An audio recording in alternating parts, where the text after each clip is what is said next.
특히 수직적이고 권위적인 교회 문화보다는 수평적이고 참여적인 문화를 선호한다는 분석은 정말 공감이 갔습니다. 생각하는 신앙 우러나는 복음 믿음 향기. 안녕하세요. 믿음 향기 채널에 오신 것을 환영합니다. 저는 이신영입니다. 요즘 정말 핫한 책이 있습니다. 오늘은 그 책을 나눠보고자 합니다. 황인권의 오무교회가 온다입니다. 오무교회라는 게 5가지가 없는 교회를 이야기합니다. 십자가, 새벽 예배, 성경 공부, 구역, 그리고 장로가 없는 교회를 이야기합니다. 우리가 익숙한 교회랑은 좀 다른 느낌이죠. 특히 십자가가 없다는 부분에서 사람들이 거부감을 좀 느끼는 것 같기도 합니다. 저도 제목을 보고서 저 5가지가 없는 교회라고 해서 좀 거부감이 있었습니다.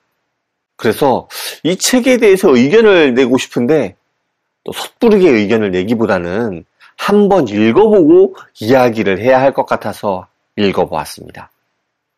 솔직히 말씀드려서 처음 책장을 폈을 때 드는 느낌은 역시나 하는 생각과 그런 거부감들이었습니다.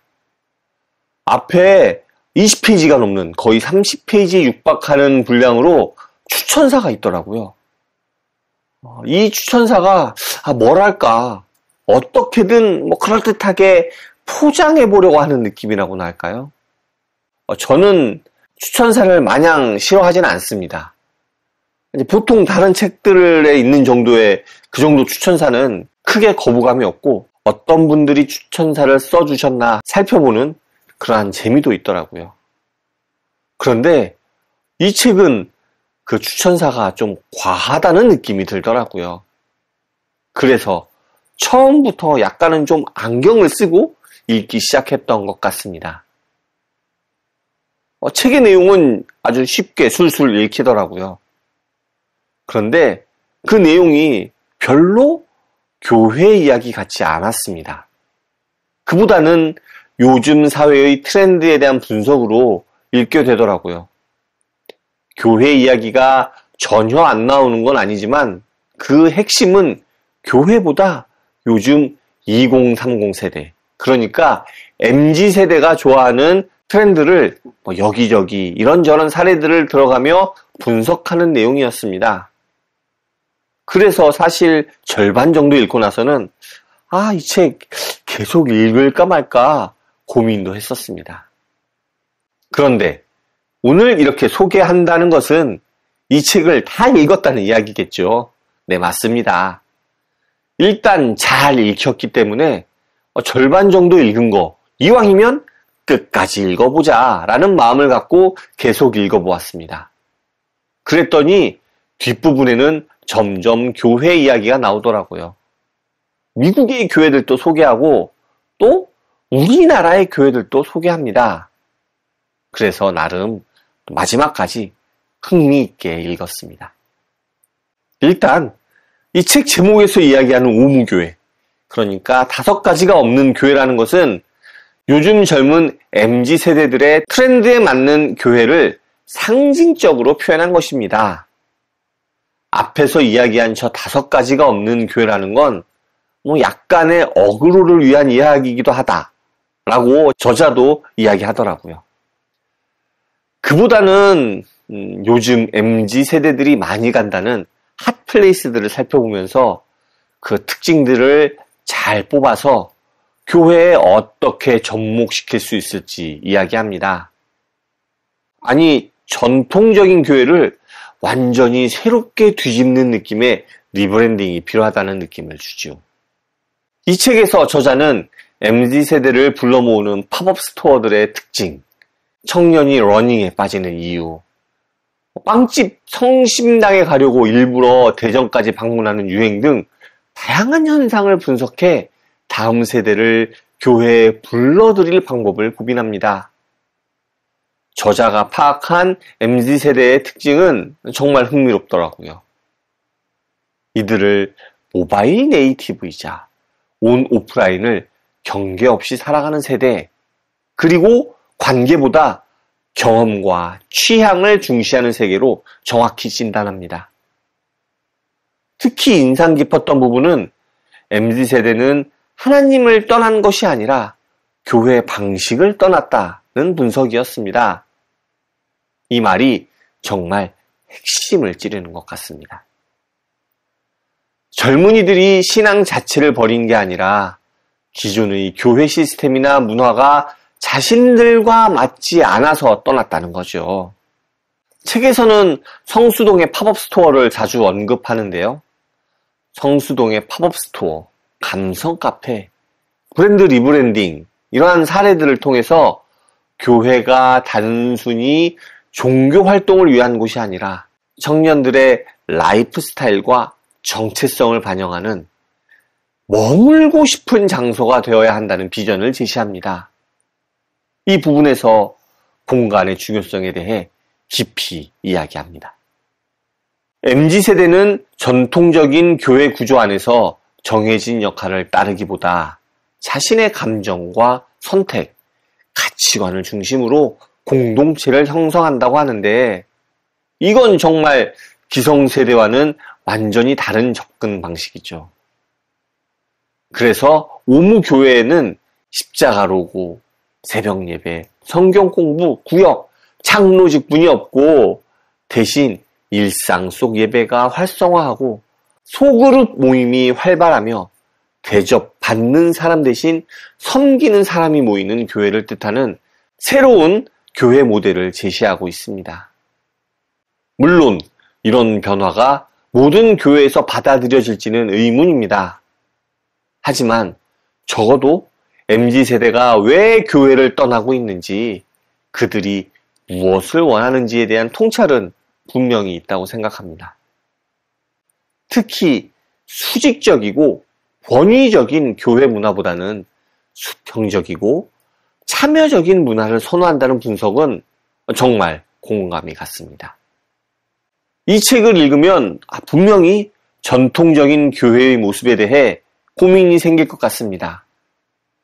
이 책에서 이야기하는 교회 모습은 전통적인 교회에서 쉽게 채택하기 힘든 모습이거든요. 특히 저 같은 평신도에게는 뭐랄까 좀 그림의 떡 같은 그러한 느낌이었습니다.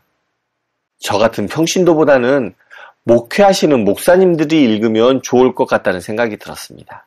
특히 담임 목사님들은 한번 읽어보시고 교회에 대해 생각해보면 좋지 않을까 싶었습니다.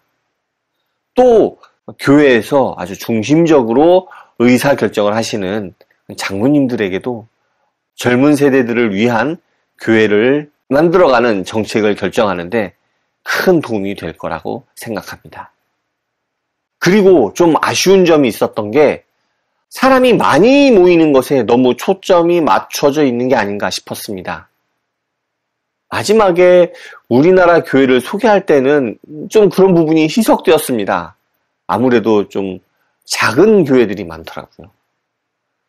그런데 그 전까지는 사람이 많이 모이는, 그러니까 소위 말하는 양적인 부흥에 너무 초점이 맞춰져 있는 듯이 느껴졌습니다. 그러니까 그런 느낌이 강하게 들다 보니 마지막에 우리나라에 있는 교회들을 소개하는 부분에서는 위화감이 느껴지기까지 했습니다. 양적인 성장만큼 질적 성장도 중요하다고 생각하는데요. 그에 대한 아쉬움이 좀 남는 것 같습니다. 또 하나 아쉬웠던 점은 너무 MZ세대 이야기에만 집중되어 있다는 것이었습니다. 물론 책의 주제가 MZ세대를 위한 교회 이야기이니까 당연하다고 할 수도 있지만, 교회는 결국 모든 세대가 함께 모이는 곳이잖아요. 그런데 이 책을 읽다 보면 노년층이나 장년층은 변화에 적응하지 못하는 좀 구세대 취급을 받는 그러한 느낌이 들더라고요. 물론 저자도 장로님들과 함께 읽기를 바란다고 했지만 정작 내용에서는 그분들이 어떻게 이런 변화에 동참할 수 있는지, 또는 그분들의 신앙 경험과 지혜를 어떻게 새로운 교회 모델에 녹여낼 수 있는지에 대한 이야기는 부족했던 것 같습니다. 세대 간의 소통과 화합이 중요한데 이 책만 보면 마치 기성세대는 배제되는 듯한 그러한 느낌이 들어서 좀 아쉬웠습니다. 그래도 처음 추천사에서부터 느꼈던 좀 저의 삐딱했던 시선은 책을 쭉 읽어가면서 거의 없어진 것 같습니다. 이 책에 대해서 SNS에서 좀 비판적으로 이야기하는 게 많았던 것 같습니다. 그런데 실제로 책을 읽어보니까 그렇게 비판받을 만한 책은 아닌 것 같습니다. 솔직히 이 책을 읽고 나서 보니까 그러한 비판들이 책의 제목과 표지만 보고 하는 비판이 대부분이 아닌가 하는 생각이 들었습니다. 그래서 한 번쯤은 읽어보셔도 후회하지 않을 것 같다라고 말씀드릴 수 있을 것 같네요. 이 책에서도 계속 이야기하고 많은 교회에서도 다들 느끼듯이 정말 교회에서 MZ세대는 점점 없어지고 있습니다. 그래서 걱정이 되고 이런 책도 나오는 게 아닌가 싶습니다. 그런데 실제로 이런 변화가 얼마나 실현 가능한지는 의문이 들기도 하죠.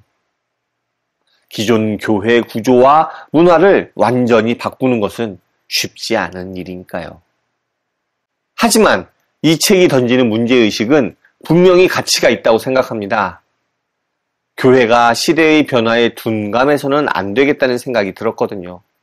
특히 젊은 세대들이 어떤 것을 추구하고 있는지, 그들이 왜 교회를 떠나고 있는지에 대해 진지하게 고민해 볼 필요가 있다고 생각합니다. 결론적으로 이 책은 완벽한 해답을 제시하는 책은 아니지만 교회의 미래에 대해 고민하게 만드는 책이라고 생각합니다. 특히 목회자분들이나 교회의 리더십에 있는 분들이 읽어보시면 많은 생각거리를 얻을 수 있을 것 같네요. 물론 모든 내용에 동의할 필요는 없지만 적어도 우리가 놓치고 있는 부분들에 대해 생각해 볼 기회는 될 것 같습니다. 오늘 준비한 내용은 여기까지입니다. 전통적인 교회 모습을 넘어서 다양한 교회의 모습을 꿈꿔보고 그렇게 교회가 회복되어 가면 좋겠습니다. 감사합니다. 다음에 또 오세요.